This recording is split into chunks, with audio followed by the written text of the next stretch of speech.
Welcome, Jerome, to the Happier at Work podcast. I'm delighted to have you as my guest today. Would you like to introduce yourself to listeners, tell them a little bit about your background and how you got into doing what you're doing today? Sure. Thank you so much for having me. It's great to be here. Yes, so I can definitely introduce myself. It's Jerome Deroy, and I run a company called Narativ Inc, which is based in the U.S. We have a couple of colleagues in London that also do this work, and a few people a little bit all over the world, really. You know who I am. I grew up in France, actually. My father's French, my mother's American, with some roots in Ireland and other places. So there's an affinity there for sure.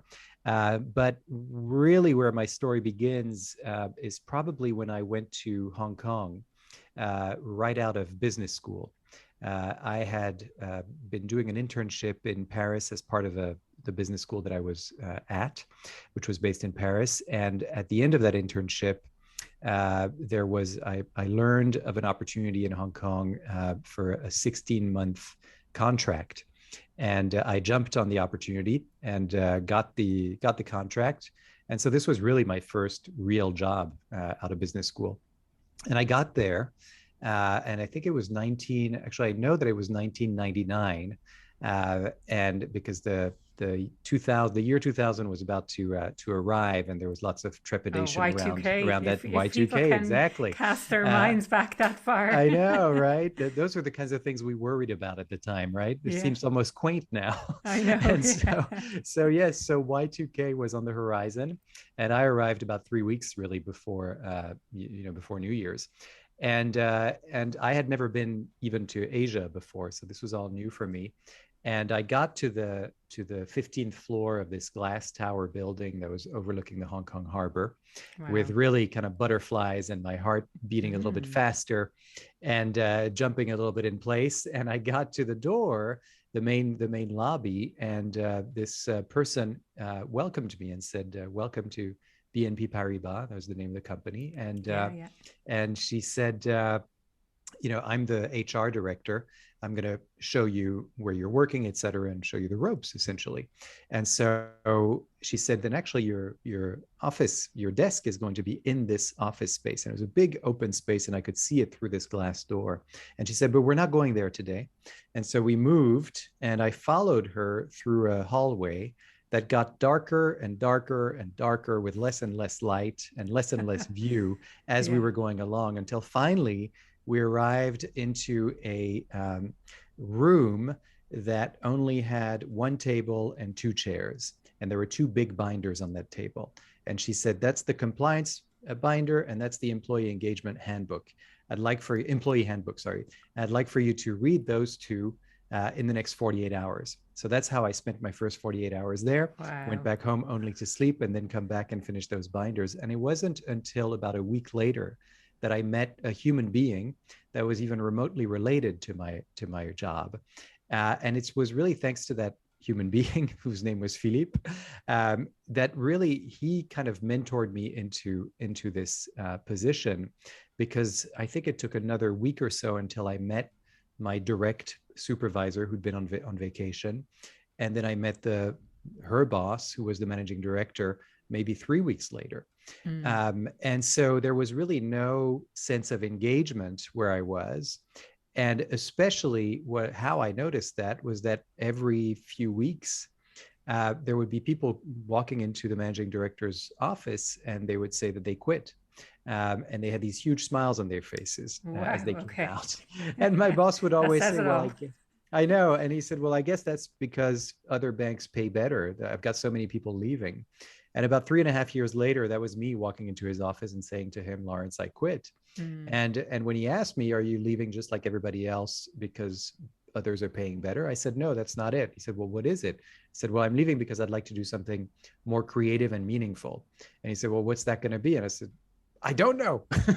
I left, and I went to New York City, where I had a sister, and I knew the city a little bit, and I looked for a job, essentially. And about 3 months into it, I met a film director, and that film director, his name is Murray Nossel, And he is now my business partner because together we created these storytelling programs for businesses, for corporations. And our two stories kind of collided because he came from this creative background, had created this methodology, and was coming from that world. And for me, I was coming a little bit disappointed by the corporate world, let's say. Yeah. And I said, the problem is that there's a lack of engagement, and I could see it on a day-to-day basis, and I still see it today in 2022.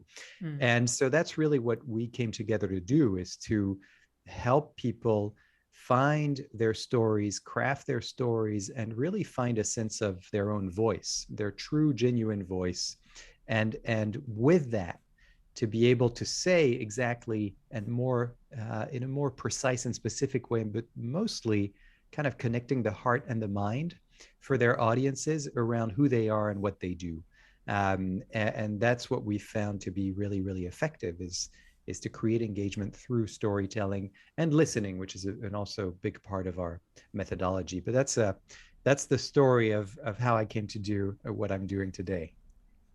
And it's such an interesting story as well, Jerome. Thank you so much for sharing that. I mean, I think there's a lot of parallels, a lot of commonalities that we have already. And Oh, I like how you described it as you were kind of disappointed with corporate, essentially. yeah. You had that experience, and I think that's similar for a lot of people who start their own businesses, because they become Mm. disillusioned with how things are being done, and they see a better way to do things and to educate people in that way. And there's probably an awful lot of people who are disillusioned and disappointed, but they're still staying in those roles. And so maybe the conversation we have today can address some of the issues that people are having, and, help them to take action towards creating better engagement at work, better sense of belonging. And, Mm. you know, yeah, it's just it's so interesting, but also interesting from the perspective of the managing director, who was only asking people after they left or after they were handing in Yes. their notice, rather than thinking, well, why are people staying, or why why, rather than think, it's too late then to find out after someone has resigned why they're resigning, or maybe Yeah. addressing some of the issues, or addressing the issues from the perspective that, okay, if other banks pay more, what can we do differently to mean that people Mm. stay even if they're being paid less, Yes. Yes. Rather than sort of throwing your hands up and Yeah, sort of saying, well, there's nothing I can do about it. I mean, I literally heard those words, my hands are tied, headquarters won't give us more money. So yeah, as if there were no other, like you said, no other kind of solutions or incentives. yeah, And it's interesting to me because, of course, this was, more than 20 years ago, but there's still that dynamic going on that, and especially with the talk of the great resignation and how do we retain people, et cetera. yeah, There's still today a lot of people who are still kind of looking at the financial aspect of things only. And I was kind of talking to someone, recently, about that, and it was interesting because there were these sort of three dynamics that she had identified when people, seek something, and maybe it is to feel that sense of belonging, but there's kind of three elements to it, and the mm, one is the paycheck, of course. I mean, it is important, but then if there aren't these two other things, which are passion and environment, which is your work environment, who you actually work with, then it doesn't really work very well. And it was interesting to me because the more I thought about it, the more I thought it's true. These three elements, how passionate am I about the topic that I'm working on? This thing that I'm doing in the world. Is there a yeah, sense of greater good? For some people, that's really important. yeah, A sense of impact, making a difference. Is there that? Or what is my passion? Am I passionate about numbers, passionate about tech, whatever it is? mm, So that aspect. But if you don't have the right paycheck to go with that, then it's not going to stand. Or if you don't have the right team to work with, because I've mm, certainly have been in situations, before my current status now, and the one that I talked about on the way, certainly had lots of experiences where I really loved the people that I was working with, mm, but on the other hand, one of those two things wasn't there, either the paycheck or the passion. So yeah, I think these are things that a lot of companies and people in general fail to see as a combination, what's Yeah. the right balance of things. And I think the Mm. more that people, not just the leaders of companies, but even as a job seeker or anyone really, as an individual, kind of thinking of those three things and, what is it that maybe there's a priority among the three, but what's that balance that you want in your life? Yeah. Yeah. Yeah. No, it's a good point, I think, to question and how Mm, important is that. And it might be that it's different things have different level of priority for different people, and that might yeah. change throughout their life as well. So if one thing that comes up a lot, I think here especially, and at the moment there's a housing crisis. There's house prices in Ireland especially are really high, and I was reading something the other day about house prices being overvalued and heading towards a bubble situation where if the bubble bursts, and the houses are going to lose their value basically. um Mm, but things like a paycheck become really important when you are looking to go for a mortgage, and right. that's when that becomes kind of maybe at the expense of those other Yeah, elements, yeah. that becomes more important. But I think for long term and over the long term, it's really important to consider the other things, like who are the people I'm working with and what is the impact that I'm having.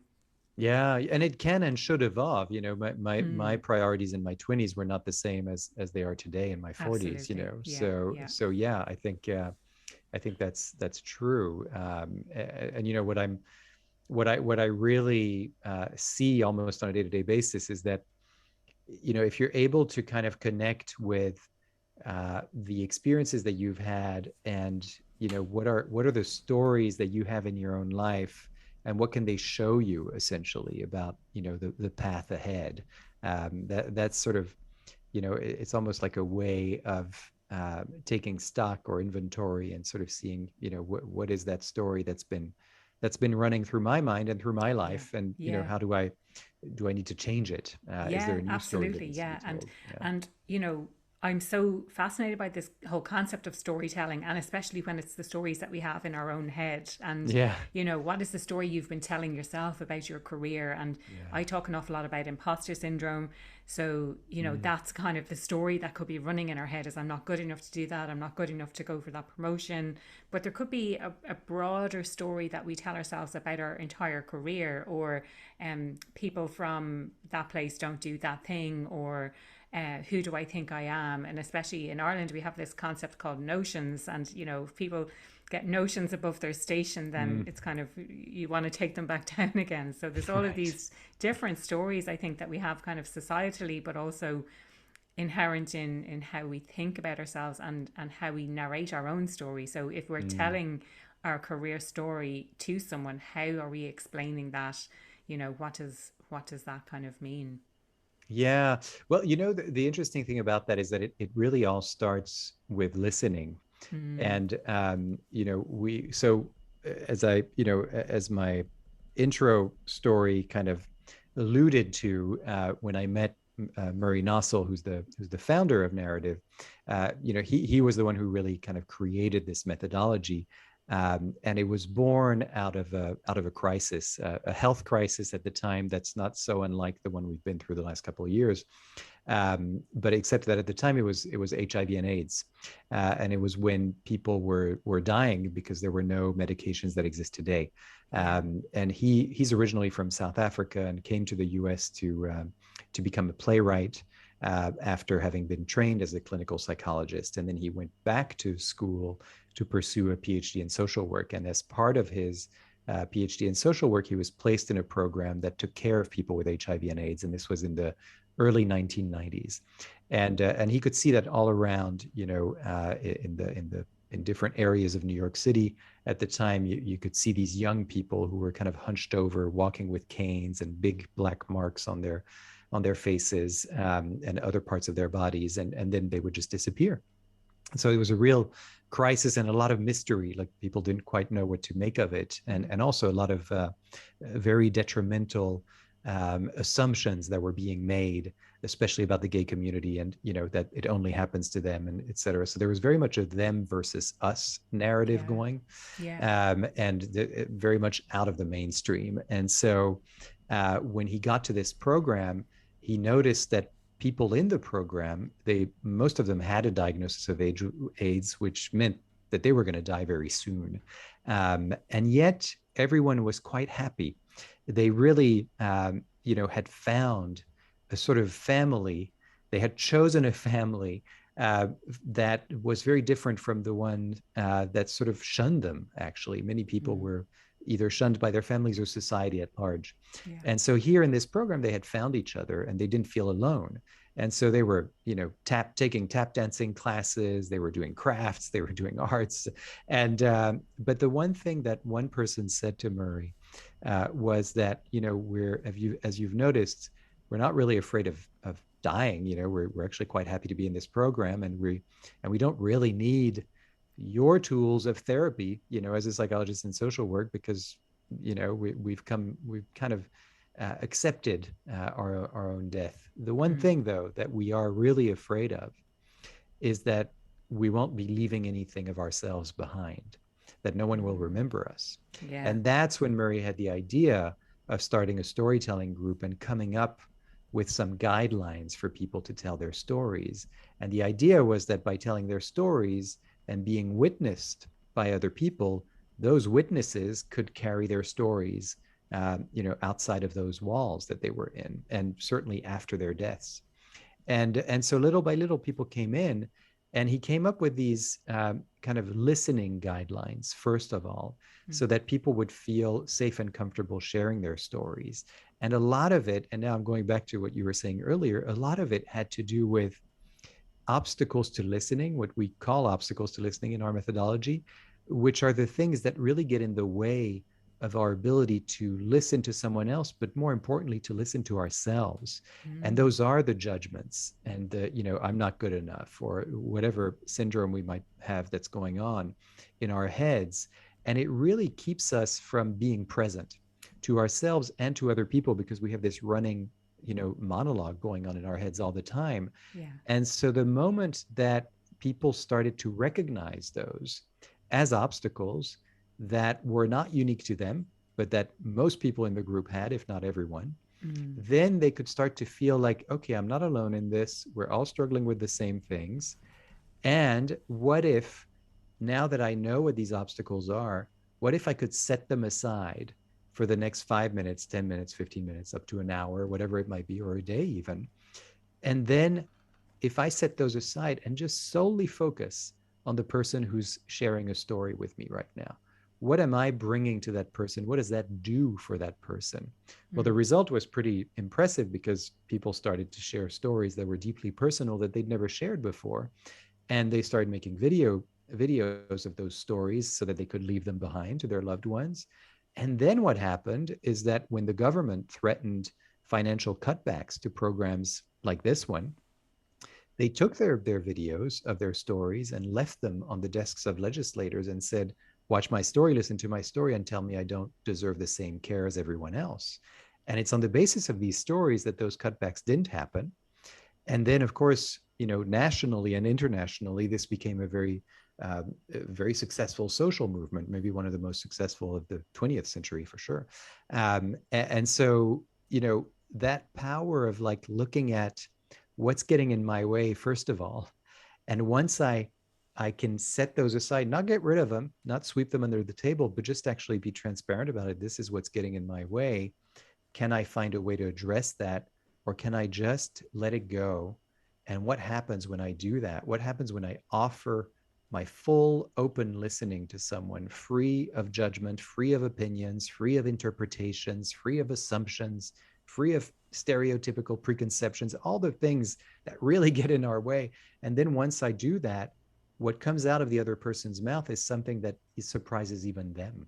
And that's really the only way that you can get to a story that's personal and genuine, really. Yeah, yeah.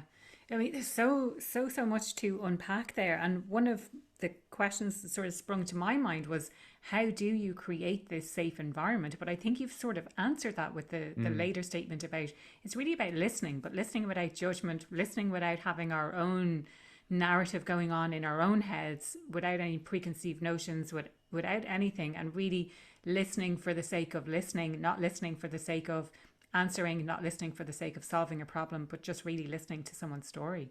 Yeah, and that's easier said than done. But you're right. That is the step. But in order to get to that, where you are offering up your open listening, you first have to kind of do the work of identifying what is getting in the way, Yeah. and really unpacking that. Like what is that? Is that something that recurs for me? Is it something that's just occurring to me in this moment, in reaction to my environment? Is it something that's more internal? Is it external? And so we actually do this with people, where we help them identify what those obstacles, we call them obstacles to listening. And the idea is that if you can, we call them obstacles to listening because the idea is that there's a relationship between listening and telling that's reciprocal, meaning that the way that I'm speaking to you right now is shaping how you're listening to me, and how you're listening to me is shaping how I'm speaking. So we're in this kind of loop right Yeah. now of people call it dialogue, right? Yeah. Yeah. Conversation or connection. But the minute that obstacles get in the way, then that loop stops. And even if I'm still nodding my head and it seems like I'm listening to you, those obstacles gradually are kind of clouding how I'm listening to you. And that's going to Okay. affect how you speak. It's going Yeah. to affect what you say next. It's going to affect whether you feel trust or not, whether you feel safe or not. And Mm. so a lot of times these are things that we can't quite put our finger on. And yet there's something in ourselves that says, not going to share that with that person because they don't seem to be quite there with me. We may not be saying that to ourselves that way, but we Mm. sense it. And Okay. so we help people just to identify where those obstacles are, so that, everyone, it kind of levels the playing field if you do this in a group, Yeah. when everyone puts their obstacles on the table. And then rather than saying, that's wrong or do it a different way, it's just about noticing how common these obstacles are, Yeah. that we all have them, and we all have these judgments, these opinions, these interpretations, these doubts, all these things that really get in the way. And then as a group, we all commit to saying, well, for the next little while, we're going to endeavor to set these aside. And as we go along, we are going to tell each other when we have obstacles to listening, so that it's not about, so that you as a speaker or storyteller or presenter, it's not your responsibility to take care of the people that are listening to you. It's their responsibility to take care of their own listening and the Yeah. way that they listen. So we Yeah. kind of put the onus on the listener rather than the storyteller, and that takes off the pressure. And that's also part of creating that safe space. Is, Mm. a lot of times when you feel the pressure that you walk into a room and I'm going to have to speak, your heart beats faster. I think public speaking is like the worst fear, worse than death. Yes. Yeah. Yeah. So it's something to work with. So rather than saying it's all on the storyteller, it's actually all on the listener. Yeah. And it's amazing that once people really do that work, and they endeavor to set those obstacles aside, then people feel much safer and much more comfortable. Yeah. But it takes some work Yeah. around listening first. I Yeah. I imagine I imagine it does. Can you share what some of the obstacles are? So if people have opinions Yeah. or judgments, what kind of things, if you're sitting in a group, what kind of common things come up for people? Yeah. Oh, that's great. I love that you asked that. So yeah, we've actually categorized 5 obstacles to listening, or yeah, 5 categories. And the first is just, what would be what we call external or environmental obstacles. So things that have nothing to do with you, but it could be, just that there's a loud noise going on in a room or outside, some drilling or things like that. Or maybe even, kids in the background that are getting in the way. So external obstacles, that's kind of the first one. And people usually notice those pretty quickly. And you may be able to do something about it. So if there's a lot of noise in this room, you might be able to move into a room that's less noisy, right? The second obstacle is around your body, physical obstacles. Is there a place of pain? Are you thirsty? Are you hungry? Are there physiological, biological needs that you have? And then if someone starts to speak to you while you have that need, it's very hard to listen to someone. So we ask people to notice that as well. And that will come up a lot if we're doing a training and it's about 12 o'clock or 12:30, and Yeah, yeah. people are ready Oh, for lunch, then lunchtime. usually it's like, yes, that's the obstacle I have right now. Yeah. But again, you might be able to do something about that. Mm. You could go to the bathroom if you need to. You could go get a drink. You could, whatever you need to do. The next three are much more difficult to do anything about. The third one is internal obstacles, and that's kind of the to-do list. It's what's going on in your head around tasks. Did I forget to do this? What am I going to do after this? And you're kind of thinking about what's next all the time, and you've got this sort of chatter going on in your mind. um, and I'll get back to these last three that I'm talking about in terms of addressing those. The fourth, we've alluded to it, that's what we call meaning making obstacles, and that includes Mm. judgments, opinions, interpretations, right? So the minute someone walks into the door, even unconsciously, we have an opinion about them. Yeah. We have a judgment about them based on their shoes, based on their haircut, whatever it is, accents, things like that.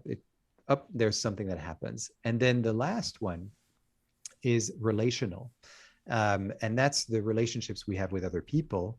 And just to give you an example, for instance, if someone is meeting with the CEO of a company, well, maybe that creates an obstacle because I'm not the CEO and they're the CEO. Maybe they know better than me or whatever, or I have to impress them, or, judge or police or whatever. There's these associations that we make with certain labels and certain titles. And so for these last three, we always say that it's not like there's any magic solution to address those. The first step is just to notice that it's there. What of these five obstacles are recurring for you? Are you noticing things in your environment, but you're willing to put up with them, thinking that they're not important, even though clearly they're getting in your way? If you're constantly noticing that there's noise, that there's people around, maybe that's something you can address. Maybe start to look at that, right? And see how that changes how you listen.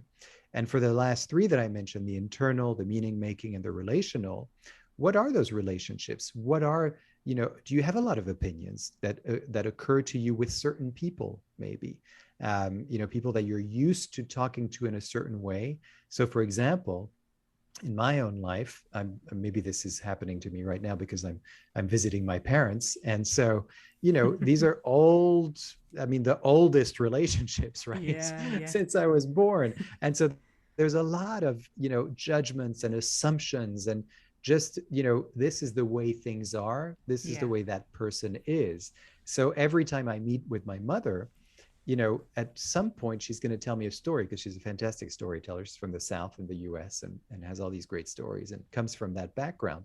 And so she starts to tell me a story and I get excited. I always get excited at first. And then I remember that it's hard for her to get to the point.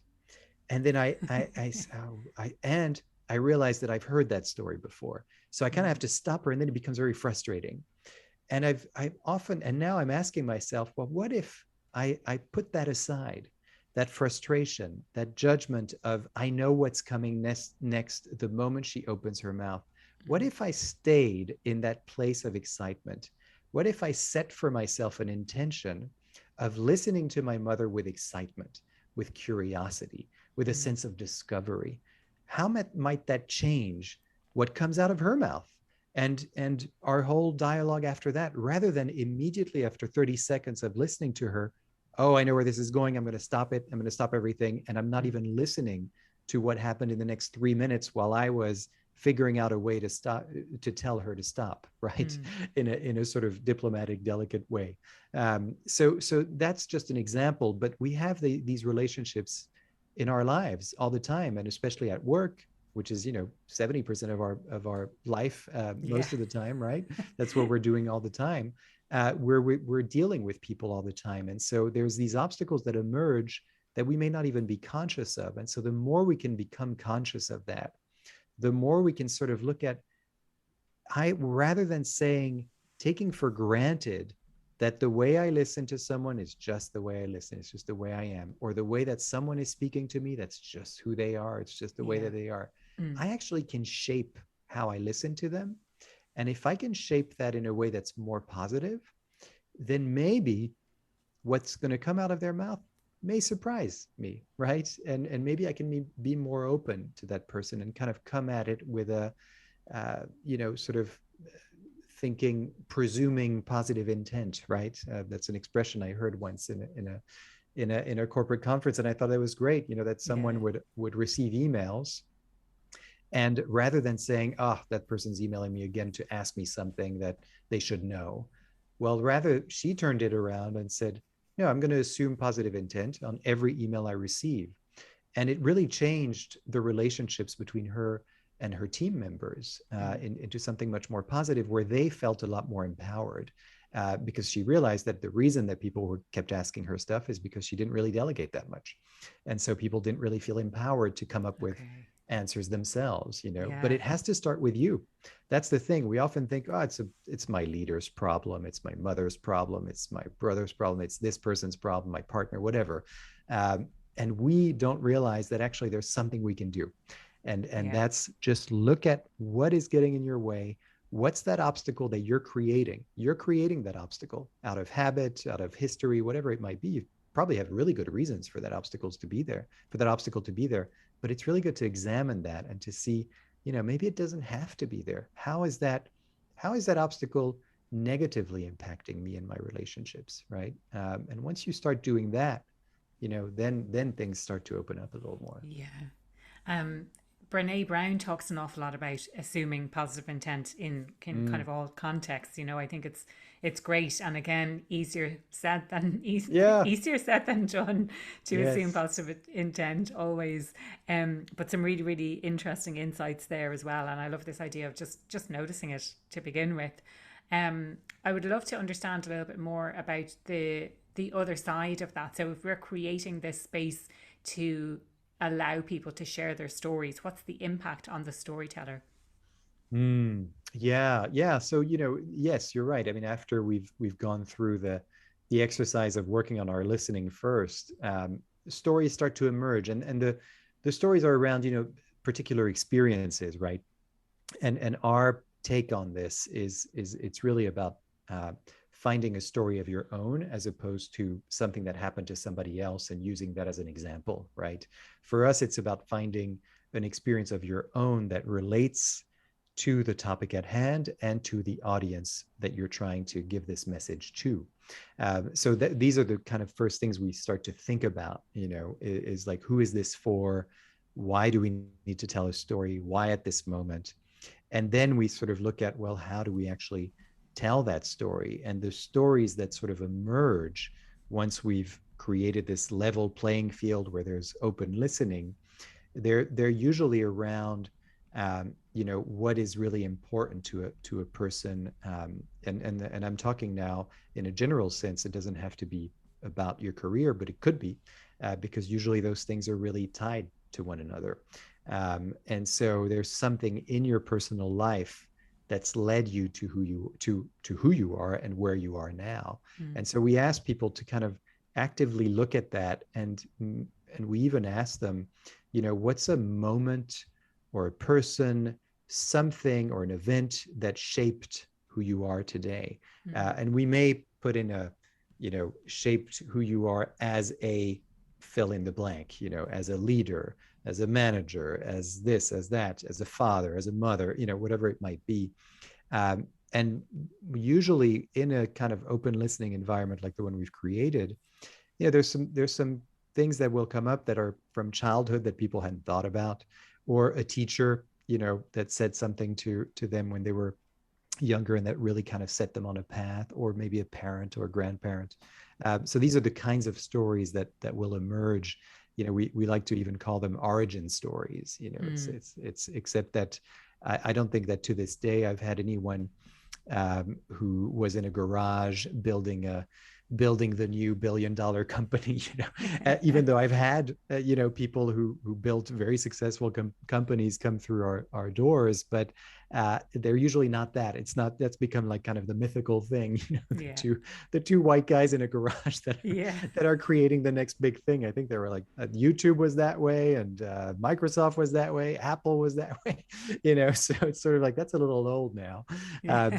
But so the stories we get, they're super diverse. I mean, it's really, that's where you kind of see the diversity of our humanity, Mm. essentially. And Yeah. yet they're universal. That's the thing, is that, I forget who said this, but, there's a kind of a famous quote that there's only 3 or 4 stories in the world, and it's like love, death, and, these kinds of things. But it's quite true in my experience of listening to all these stories and helping people with their stories. There are themes that are very, very universal, Yeah. even though the stories themselves are so unique and specific to that person's experience in life. And Mm. yet it completely speaks to me as a person who's got a really different background from that person who just told me a story, and I feel connected to them. Mm. That's really the impact. Once you Yeah. create that open listening environment, you get stories that come up that are really specific, really unique, and universal. That's kind of the magic of it, I feel.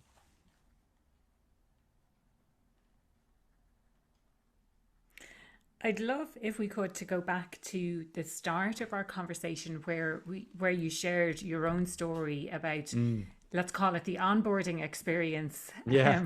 and that you had in Hong Kong, and that experience.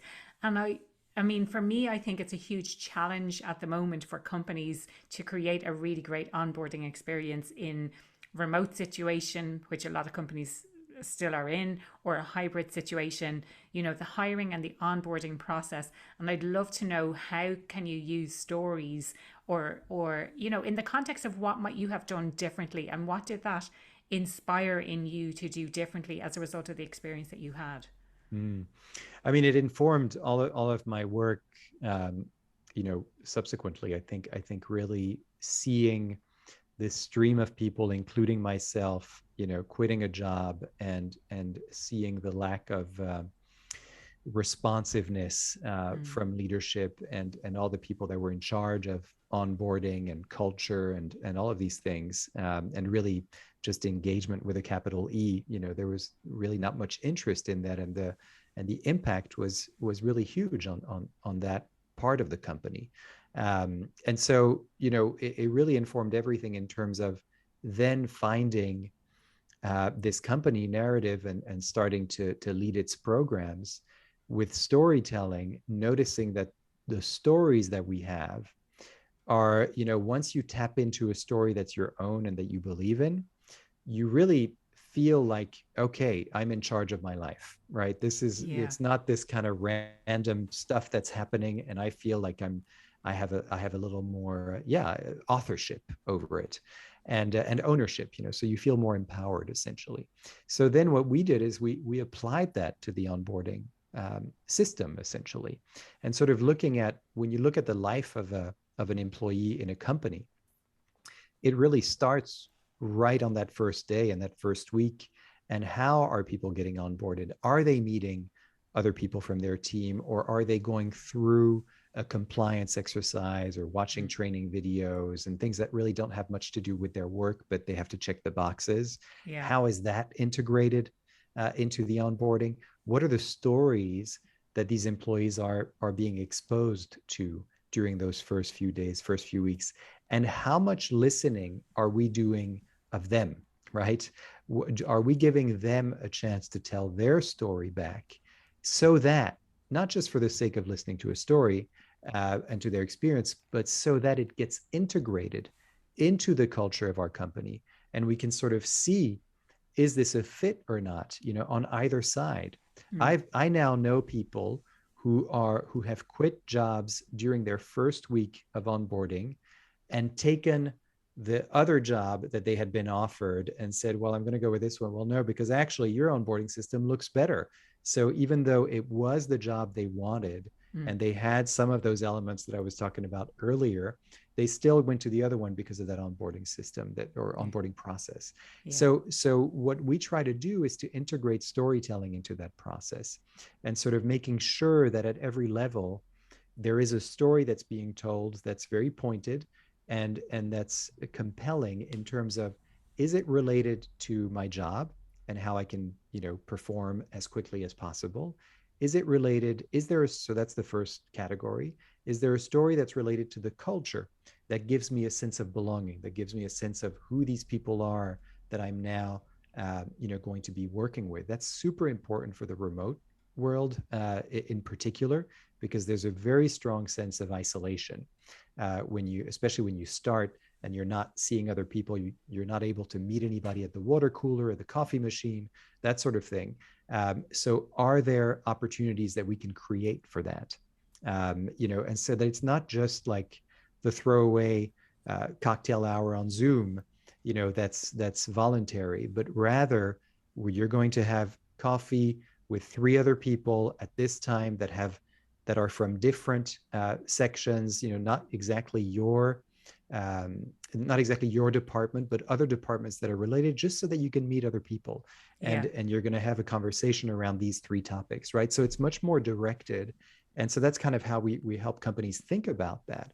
Is like, what are those universal themes that are linked to the values of your organization, and what are the stories that we can now tell these new employees, and what are the stories that we're going to ask them to tell us, so that we can start a dialogue. And it usually starts with those values, which are way too often sitting in a drawer somewhere, or in an email, or on a wall, email signature posted on the wall. Yes, exactly. And nobody knows really what it means, because those words, especially values, right? I mean, those words they're always the same. There's always some version of integrity. Trust, some integrity, accountability, all those things are in there.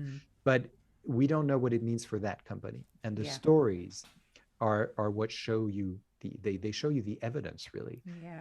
And we always do this exercise in companies that we work with, is we ask them to tell us stories that are linked to these values. And so it could be, when was that value challenged? So when you're asking something where something was challenged, you really get to see what the response was and how it ties back to that value, right?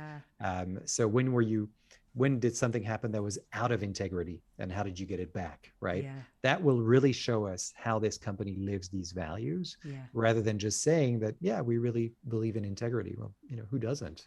But how do you actually, how do you really act? Who doesn't, whoever says that they don't have integrity, or that they don't believe in integrity. Even if they don't, I think our own perception of ourselves tends to be favorable, let's say. And we're always asking, tell me the story, but don't use the word integrity if that's the value, right? And then I will tell you as a listener what values I heard. So that's kind of how we start these dialogues as well, is that we ask, usually leaders or people in managerial positions to tell stories around that. We prepare them for it. Then a new employee comes in, listens to that story, and we ask the new employee to say, well, what values did you hear? How does that relate to some of the things? And usually they'll get the word, but they'll get other ones too. And that's kind of a gift for the organization, because it's like, we're not just about, there is that word integrity, but there's other things that we're about that we may not realize we're about. And maybe it's time to actually include those words in our values if they keep coming up, Exactly. So it's kind of an evolving thing as well. I'm so glad you brought up this concept of values. It's something I talk about all the time. It's something I'm so interested in. We've spoken on the podcast multiple times in the past. It's what I did my master's dissertation research on. So I'm hugely interested in this concept. And I love the idea of challenging it and finding out, like, what are the real values? Because exactly as you said, Jerome, a lot of the time they're generic, or they're the same as other companies. But what's important is understanding what makes your company different, not the same. It's understanding what makes your company different, and using storytelling for that, I think is brilliant. The other thing I wanted to highlight was, I can so relate on everything that you're saying in relation to the onboarding. If I think about the box ticking exercise, and you have to do this compliance online, or you have to do something for IT, or you have to sign this form for HR, And then the other side where I haven't been asked what my background is and what I can bring to the organization and what my story is. And it's only now that you say that I feel like that was something maybe that was very lacking, because I had all of this global experience behind me, but it was never spoken about in any conversation I had with anyone in that organization. And when I did try to bring new ideas, I was swiftly told that's not how we do things around here. And I thought, okay, so this is not a safe place to share my ideas.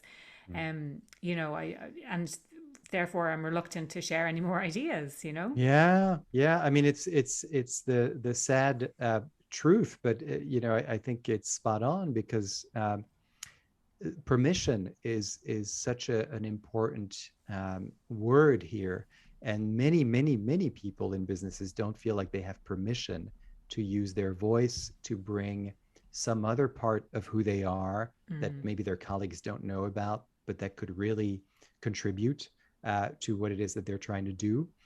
Because they don't feel like they have permission from their leader, their manager, their colleague, whatever it might be. Something Yeah. got stifled along the way, and there's something that's getting communicated in the culture of that organization that tells you that you don't have permission. And so I think that's really important. I remember doing a training for a big financial company, and it was a diversity and inclusion initiative where they were essentially gathering stories. It was right after here in the US, the George Floyd murder in 2020, and there were lots of social upheaval at the time. And finally, kind of a moment of reckoning for a lot of companies, especially with their Black employees. And so this company had taken the initiative of specifically, they called it the Black Leadership Forum, and they had they wanted their executives, who were not all Black, actually, far from it, tell stories that could be relatable and could open up a dialogue around diversity and inclusion, specifically with their Black employees. Yeah. And how the murder of George Floyd, a lot of times that came up in the stories of these executives. And it really did a lot to open people up, because this was a company that had values that they acted on and kind of guided their behavior. Yeah. But nobody was really understanding what those were anymore in light of what was going on in society. Yeah. Yeah. And they just didn't feel like, well, who's reflecting that really? So when they started to hear the stories of these leaders, they felt a greater sense of permission to just be able to share, this is how I really feel on a day-to-day basis, and this is how it impacts my work, this is how it impacts my commute to work, and it's how it impacts my relationship with my kids. But the executive, it started with the executives not being afraid of going to those more personal places. And many of them talked about their kids, and one of them talked about having autistic kids and what a challenge that was for them. But it was all around, what stories do is that stories are always about conflict, and they're always about challenging things. Yeah. And it's always, and what we try to do is to find in that story how you overcame that, what you did in the face of a challenging time. And that's when we start to relate to people, this very human desire that we have to overcome our challenges, rather than just kind of stay in a certain place. And that really opened people up, and it made them have a much more fruitful dialogue than if they just said, look, these are our values, we have to follow our values, and we should be fine if we keep doing that. I don't understand why why we need to have a special thing for a group of employees at this moment. Let's just follow our values.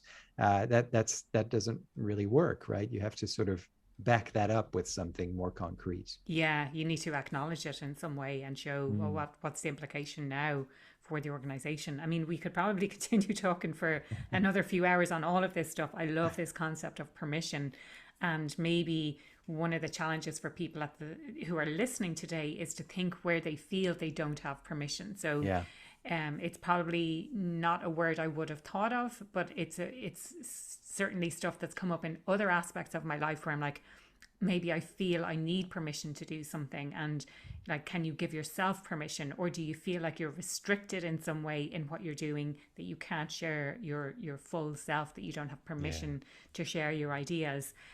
So it's a really great word, I think. This idea of stories, and stories actually emerging from conflict and challenge. And you're so right.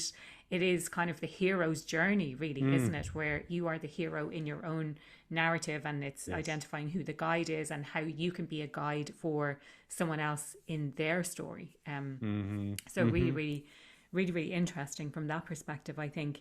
I think in the interest of time, we probably should wrap things up, but definitely interested in continuing this conversation another time, Yeah. Jerome. What I'd love to know and get your thoughts on, what does being happier at work mean to you? Hmm. Well, I definitely started out my career in a very unhappy place.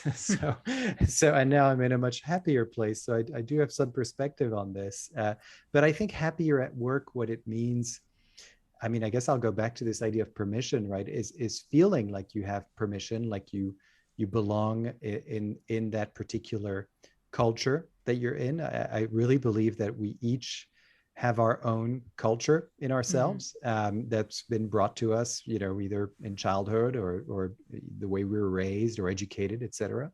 And then we walk into society, and that's culture. And then we walk into a company, and that's culture as well. It's work, right? And so all these cultures kind of collide. And to me, about being happier at work, it really is about harmony between those three things, Yeah. between those three kinds of cultures. That myself, my world, my environment that I operate in when I'm not at work, and then my work. And how do those, is there the right balance there? And I think once you've found that balance, you will be happier, because you have a sense that you can bring all of who you are Mm. to work. And so that's really what that means to me.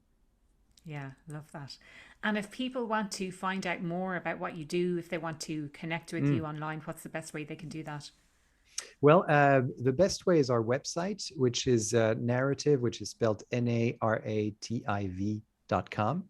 So it's just one R and no E, as some people like to say. It's like a 5-year-old would spell it. And Yes. and as well, we have a book that's out since 2018 that's called Powered by Storytelling, and it's by my business partner, who I mentioned, Marie Nossel. And you can find that anywhere you find books, electronic versions, hard copies. It's published by McGraw-Hill Education. And the thing that I would recommend to people is also to follow me on LinkedIn, Jerome Deroy on LinkedIn, because I post a lot on LinkedIn in terms of blogs, and we have a podcast of our own that we started last year called Story Talks. And so you'll find new episodes there too, of course, everywhere you find podcasts, but that's usually where we advertise and promote things and blog posts. There's lots of resources on LinkedIn if you want to learn more about storytelling and listening, and all of these ideas that we talked about today. Brilliant. Absolutely love it. Thank you so much for your time today. I really, really enjoyed our chat. And I'm hoping that listeners took as much away from our discussion as I have. Thank you. Well, thank you for your outstanding listening. Really appreciate it. Thank you.